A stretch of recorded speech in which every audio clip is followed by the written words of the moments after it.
9 വയസ്സുള്ള ആ ഒരു അമുസ്ലിം കുടുംബത്തിൽപ്പെട്ട ആ കുട്ടി തൻ്റെ അച്ഛനോടും അമ്മയോടും ചോദിച്ചു, എനിക്ക് ഹജ്ജിന് പോകണമെന്ന് ആഗ്രഹമുണ്ട്. എൻ്റെ സുഹൃത്തിൻ്റെ ഉപ്പയും ഉമ്മയും ഹജ്ജിന് പോവുകയാണ്. ആ അച്ഛനും അമ്മയും ഈ കുഞ്ഞിനെ ആശ്വസിപ്പിച്ചു, നിനക്ക് വലുതായാൽ നിനക്കും ഹജ്ജിന് പോകാമെന്ന്.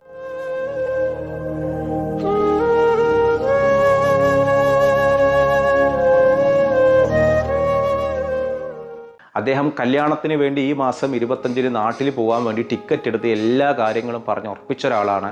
പക്ഷേ തൻ്റെ ജോലി സ്ഥലത്ത് മരിച്ച നിലയിലാണ് ഈ മനുഷ്യനെ കണ്ടത്. എന്തിനാ سنخوض معاركنا معهم وسنمضي جموعا نردوهم ونعيد الحق المغتصب وبكل القوة ندفع.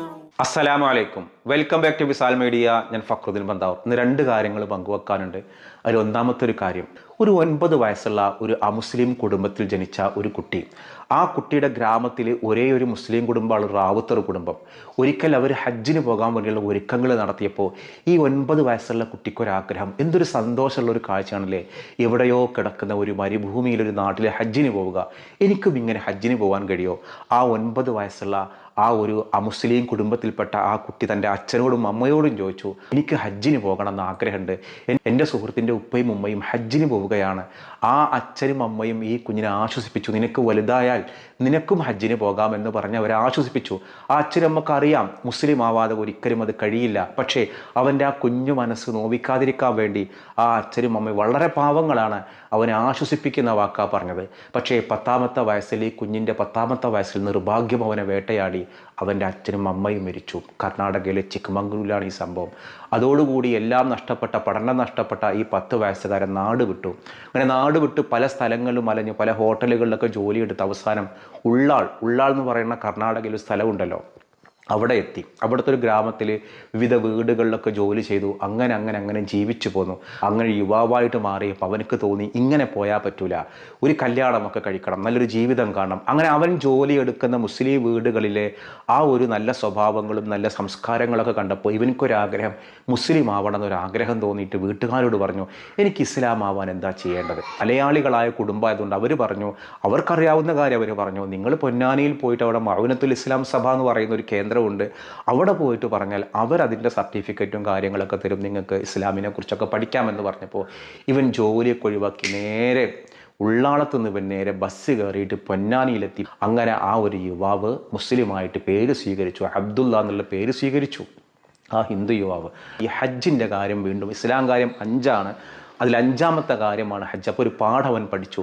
ശരീരം കൊണ്ട് കഴിവ് വേണം, അതോടൊപ്പം അവൻക്ക് സാമ്പത്തികമായിട്ട് കഴിവുള്ള ആളുകൾക്കാണ് ഹജ്ജ്. അപ്പോൾ അവൻ്റെ ഉള്ളിൽ ചെറുപ്പത്തിലുള്ള ഒരു ആഗ്രഹമായിരുന്നു ഹജ്ജിന് പോകുക എന്നുള്ളത്. വീണ്ടും ഉള്ളാളത്തിനടുത്തുള്ള മറ്റൊരു ഗ്രാമത്തിലെത്തി. അവിടുത്തെ ഒരു മുസ്ലിം പെൺകുട്ടിയെ കല്യാണം കഴിച്ചു. അങ്ങനെ 2 കുട്ടികളായിട്ട് കുടുംബം ഇങ്ങനെ സന്തോഷമായിട്ട് പോവുക. ഇവൻ്റെ ഭാര്യയോട് പറഞ്ഞു, എനിക്കിങ്ങനെ പണ്ടേ ഒരു ആഗ്രഹം ഉണ്ടായിരുന്നു, എൻ്റെ അച്ഛനോടും അമ്മയോടും ഞാൻ ആഗ്രഹം പറഞ്ഞിരുന്നതാണ്, ഹജ്ജിന് പോകുന്ന ഈ കാഴ്ചകൾ കാണുമ്പോൾ ഒരാഗ്രഹം. അങ്ങനെ ഇവനെ ഹജ്ജിന് അപേക്ഷിക്കാൻ വേണ്ടി തീരുമാനിച്ചു. സർക്കാർ കോട്ടയിൽ അപേക്ഷിക്കാൻ തീരുമാനിച്ചു. പക്ഷേ പണം കയ്യിൽ വേണ്ടേ? അതോടുകൂടി ഭാര്യയും മക്കളും പറഞ്ഞു, നമുക്കൊരു കാര്യം ചെയ്യാം, നിങ്ങൾ അധ്വാനിക്കാൻ പോകുന്നതിൻ്റെ നല്ലൊരു തുക ഇതിനായിട്ട് മാറ്റിവെക്കാം. അങ്ങനെ ഒരു ബോക്സ് വാങ്ങിയിട്ട് ആ ബോക്സിൽ കിട്ടുന്ന നാണയത്തൊട്ടുകളൊക്കെ ശേഖരിച്ച് 15 വർഷത്തോളം ഈ അബ്ദുള്ള എന്ന് പേരുള്ള ഈ മനുഷ്യൻ തനിക്ക് കിട്ടുന്ന തുച്ഛമായ വരുമാനം നീക്കി വെച്ചിട്ട് 15 വർഷം കൊണ്ട് 4 ലക്ഷം രൂപയോളമായി. ഇവൻ ചെയ്യുന്നതെന്നറിയോ?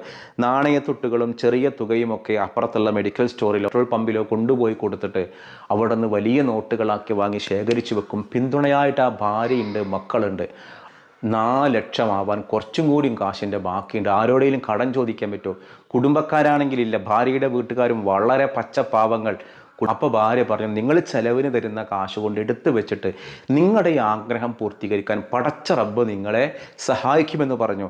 അവർ പപ്പടം വാങ്ങൽ നിർത്തി, മീൻ വാങ്ങൽ നിർത്തി, ബിരിയാണി വെപ്പ് നിർത്തി, എല്ലാ ആർഭാടങ്ങളും നിർത്തിയിട്ട് അവർ പട്ടിണി കിടന്നായിട്ടായാലും വേണ്ടില്ല ഹജ്ജിന് പോകണ ഒരു ആഗ്രഹത്തിന് വേണ്ടി പണം സമ്പാദിച്ചു. അങ്ങനെ 4.5 ലക്ഷം രൂപയോളമായിട്ട് സർക്കാർ കോർട്ടിൽ അപേക്ഷ കൊടുത്ത ഫസ്റ്റ് ചാൻസിൽ തന്നെ ഭാഗ്യം ഈ മനുഷ്യനെ തുണച്ചു, നറുക്കു വീണു. അങ്ങനെ ഇത്തവണ അബ്ദുള്ള ഹജ്ജിന് പോയിട്ട് അവിടുത്തെ KMCCയുടെ വളണ്ടിയർമാരെ കണ്ടിട്ട് അവരോടാണ് തൻ്റെ ഈ അനുഭവങ്ങൾ അബ്ദുള്ള പങ്കുവച്ചത്. ഇന്ന് 15 വർഷത്തോളം തനിക്ക് കിട്ടുന്ന തുച്ഛമായ വരുമാനത്തുക നീക്കി വെച്ചിട്ട് ആ ഹജ്ജിന് പോയ ആ മനുഷ്യനുണ്ടല്ലോ, എൻ്റെ മനസ്സ് പറയുന്നു ആ ലക്ഷക്കണക്കിന് ഹാജിമാരിൽ അള്ളാഹു സ്വീകരിക്കുമെന്ന് എനിക്ക് ഉറപ്പിച്ചു പറയാവുന്ന ഒരു ഹാജി ഒരു പക്ഷേ മനസ്സുകൊണ്ട് എന്നോ ഹജ്ജിന് പോയിട്ട് ശരീരം കൊണ്ട് ഇപ്പം ഹജ്ജിന് പോകാൻ ഭാഗ്യം ലഭിച്ച ആ അബ്ദുള്ള എന്നുള്ളൊരു പൊതുസ്ലാമി ആയിരിക്കും. അള്ളാഹു അദ്ദേഹത്തിൻ്റെ ഹജ്ജ് സ്വീകരിക്കട്ടെ. നമ്മുടെയൊക്കെ പ്രിയപ്പെട്ട ആളുകൾ ഇത്തവണ ഹജ്ജിന് പോയിരുന്നു, അവരെല്ലാം പലരും തിരിച്ചു വന്നു. എല്ലാവരുടെ ഹജ്ജും അള്ളാഹു സ്വീകരിക്കട്ടെ. നാട്ടിലേക്ക് പോകുമ്പോൾ കുറച്ച് സംസം വെള്ളവും കുറച്ച് കാരക്കയും ഈന്തപ്പഴമൊക്കെ കൊണ്ടുപോകണം. എൻ്റെ പ്രിയപ്പെട്ട വീട്ടുകാർക്കും എൻ്റെ അയൽപ്പക്കത്തുള്ളവർക്ക് സമ്മാനിക്കണം. കാരണം എൻ്റെ 9ാമത്തെ വയസ്സിൽ എൻ്റെ പ്രിയ സുഹൃത്ത് റാവുത്തറ എന്ന കുടുംബത്തിൽ നിന്ന് ഹജ്ജിന് പോയി വന്നപ്പോൾ എനിക്ക് ആ ഹജ്ജിൻ്റെ സംസം വെള്ളം കിട്ടണമെന്ന് ഞാൻ ആഗ്രഹിച്ചിരുന്നു. പക്ഷേ അത് മുസ്ലിങ്ങൾക്ക് കൊടുക്കാൻ പാടില്ല എന്ന് പറഞ്ഞത് മാറ്റിവെച്ചു. അന്ന് എൻ്റെ ഉള്ളിൽ വല്ലാത്തൊരു നോവുണ്ടായി. പടച്ചറപ്പേ, എനിക്ക് ആ വെള്ളം ഒന്ന് കുടിക്കാൻ തരണേ, ആ വെള്ളം ഒന്ന് കുടിക്കാനുള്ള അനുഗ്രഹം എനിക്ക് നൽകണേ എന്ന് പ്രാർത്ഥിച്ചിരുന്നു. ആ പ്രാർത്ഥന പടച്ചോൻ കേട്ടു. എന്ത് നല്ലൊരു മനുഷ്യനാണല്ലേ. പക്ഷേ നമ്മൾ ആ ഒരു ഹാജിക്ക് വേണ്ടി ദുആ ചെയ്യാം. അതോടൊപ്പം ഞാൻ രണ്ടാമതൊരു കാര്യം പറയാനുണ്ട് എന്ന് പറഞ്ഞത്, ഇന്നലെ ഞാനൊരു വാർത്ത കേട്ടു. കോഴിക്കോട് എടക്കരയിലുള്ള മുന്നാ സാഹിർ എന്നൊരു 26 വയസ്സുള്ള യുവാവിൻ്റെ ഒരു മരണം. അദ്ദേഹം കല്യാണത്തിന് വേണ്ടി ഈ മാസം 25-ന് നാട്ടിൽ പോകാൻ വേണ്ടി ടിക്കറ്റ് എടുത്ത് എല്ലാ കാര്യങ്ങളും പറഞ്ഞ് ഉറപ്പിച്ച ഒരാളാണ്. പക്ഷേ തൻ്റെ ജോലി സ്ഥലത്ത് മരിച്ച നിലയിലാണ് ഈ മനുഷ്യനെ കണ്ടത്. എന്തിനാണ് സ്വയം ഇത് ചെയ്തതെന്നുള്ളത് മനസ്സിലാവണില്ല. കല്യാണം ഉറപ്പിച്ചൊരു യുവാവിന് എന്തുമാത്രം പ്രശ്നങ്ങളാണ്. ഇപ്പോൾ ചില വാർത്തകൾ ഇങ്ങനെ കേൾക്കുക. കല്യാണം ഉറപ്പിച്ചിട്ട് കണ്ണൂരിലുള്ള ഒരു ഗവൺമെൻറ് കോളേജിൽ ഒരു ഗസറ്റ് അധ്യാപിക, ആ അധ്യാപിക കഴിഞ്ഞ ദിവസം മരിച്ചു. എന്താ കാരണം എന്ന് വെച്ചാൽ കെട്ടാൻ പോണവൻ അടിച്ചതാണ് അത്ര പ്രശ്നം. അപ്പോൾ ഇവർ കെട്ടാൻ വേണ്ടി കല്യാണം ഉറപ്പിച്ച ആൾക്കാരാണ്. പക്ഷേ പരസ്പരം വീട്ടുകാർ സംസാരിച്ചപ്പോൾ ആ കല്യാണക്കാരൻ നടക്കൂല എന്ന് പറഞ്ഞ് 2 കുടുംബക്കാർ മാറി. പക്ഷേ കല്യാണപ്പെണ്ണിനെ കല്യാണ ആലോചനയ്ക്ക് വന്ന ഇവർ തമ്മിൽ അന്ന് സംസാരിച്ചപ്പോൾ അവർ തമ്മിൽ ഒരു പ്രണയം നാമ്പിട്ടു. സാധാരണ പ്രണയം നാമ്പിടുന്ന പോലെയല്ല, കല്യാണം ആലോചിക്കാൻ വേണ്ടി വീട്ടിൽ വന്നതിന് ശേഷമുള്ള സംസാരത്തിൽ അവർക്ക് ഇഷ്ടമാണ്, പക്ഷേ വീട്ടുകാർക്ക് ഇഷ്ടമായില്ല. അവരാ പ്രണയവുമായിട്ട് മുന്നോട്ട് പോയി. അങ്ങനെ ഇവൾക്ക് വേറെ ആരോടൊക്കെയോ സൗഹൃദമുണ്ട് എന്ന് പറഞ്ഞ് പരസ്യമായിട്ട് നാട്ടുകാരെ മുന്നിൽ ഇയാൾ അടിച്ചു. ആ അടിച്ചതിൽ മനംനൊന്നിട്ടാണ് ഈ ഗവൺമെൻറ് കോളേജിലെ ആ ഒരു ലെക്ചർ ആത്മഹത്യ ചെയ്തത്. എന്തൊരു ദുരിതമാണ്. അപ്പോൾ ഓരോരുത്തരുടെ ഉള്ളിലും ഓരോ പ്രശ്നങ്ങളാണ്. ഇന്നൊരു പ്രശ്നം വന്നു കഴിഞ്ഞാൽ ജീവൻ എടുക്കാൻ ഒരു പ്രയാസമില്ല. ഈ ഒരു മുന്നാ സാഹിറിന് 10-26 വയസ്സേ ഉള്ളൂ. എന്താ അദ്ദേഹത്തിന് പറ്റിയെന്ന് അറിഞ്ഞൂടാ.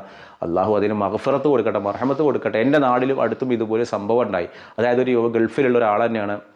വീട്ടുകാരൊക്കെ പ്രണയവും കാര്യങ്ങളൊന്നും ഇല്ല. ഇന്നത്തെ കാലത്ത് പ്രണയിക്കുന്നവർക്ക് വേറെ പെണ്ണിട്ടും. ഒരു അറേഞ്ച്ഡ് മാരേജ് ആണെങ്കിൽ 100 കൂട്ടം അന്വേഷണമായി ഒരു പെണ്ണും ഇഷ്ടപ്പെടില്ല. അങ്ങനെ ഒരുപാട് ബുദ്ധിമുട്ടാണ് ഒരു കല്യാണവുമായിട്ട് മുന്നോട്ട് പോയാൽ. പ്രണയിക്കാനാണെങ്കിൽ 100 ആളുകൾ ഇഷ്ടം പോലെ ഉണ്ടാവും. അപ്പോൾ പ്രണയിക്കാത്തവർക്കാണ് ഇപ്പോൾ ഒരു പെണ്ണിട്ടാനൊരു പാട്. ഇപ്പോൾ ആലോചിക്കേണ്ടത് വെച്ചാൽ ഈ കെട്ടാൻ പോണ പെണ്ണിനെ വേറെ ആരെങ്കിലും പ്രണയിച്ചതാവും. ഇപ്പോൾ ഞാനൊരു പ്രണയിച്ചൊരു പെണ്ണിനെ കല്യാണം വീട്ടിൽ സമ്മതിക്കില്ല. പക്ഷേ വലിയൊരും പ്രണയിച്ച പെണ്ണിനെ കല്യാണിക്കാൻ വീട്ടിലേക്ക് പ്രശ്നമില്ല.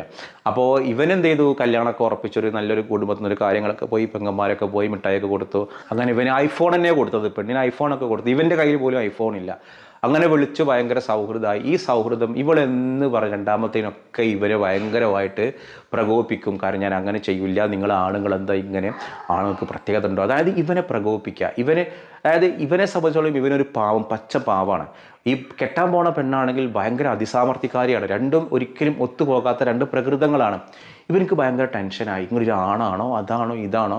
ഇവൻ്റെ ഒരു ആണത്വത്തെ വരെ ചോദ്യം ചെയ്യുന്ന രീതിയിലൊക്കെ ഈ പെണ്ണ് സംസാരിക്കുക. അത്യാവശ്യം സാമ്പത്തിക ശേഷിയൊക്കെ ഇവനക്കുണ്ട്, ഇവൻ നല്ല ജോലിയൊക്കെയാണ് ഗൾഫിൽ. പക്ഷെ ആളൊരു പച്ചപ്പാവാണ്. പക്ഷെ ഇതിങ്ങനെ വല്ലാതെ വെച്ച് ഇവനക്ക് വീട്ടുകാരോട് തൻ്റെ ഈ ഭാര്യ ഈ രീതിയിൽ സംസാരിക്കുന്നതും തന്നെ ഒന്നിനും കൊള്ളാത്ത ആളാക്കുന്നതും ഇവനക്ക് ഭയങ്കര വിഷമമായിട്ട് ഇവൻ ആ കടുങ്കൈ ചെയ്തു.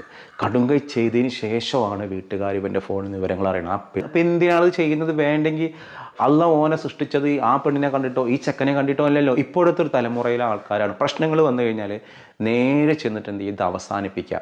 അതില്ലെങ്കിൽ നമ്മൾ ജീവിക്കണം എന്ന് കരുതണ്ടേ? നമ്മുടെ പാഠ്യപദ്ധതിയിലൊക്കെ ലൈഫ് സ്കില്ലാണ് പഠിപ്പിച്ചു കൊടുക്കേണ്ടത്. എന്ത് പ്രശ്നങ്ങളുണ്ടെങ്കിലും നമ്മൾ ജീവിതവുമായിട്ട് മുന്നോട്ട് പോകണം. എത്ര ആളുകൾ എന്തൊക്കെ പ്രശ്നങ്ങൾ ജീവിക്കുന്നുണ്ട്, എന്നിട്ട് അവർക്ക് എന്തെങ്കിലും ഇതുണ്ടോ? അപ്പോൾ നമുക്ക് മനക്കരുത്ത് നഷ്ടപ്പെടുക എന്നുള്ളതാണ്.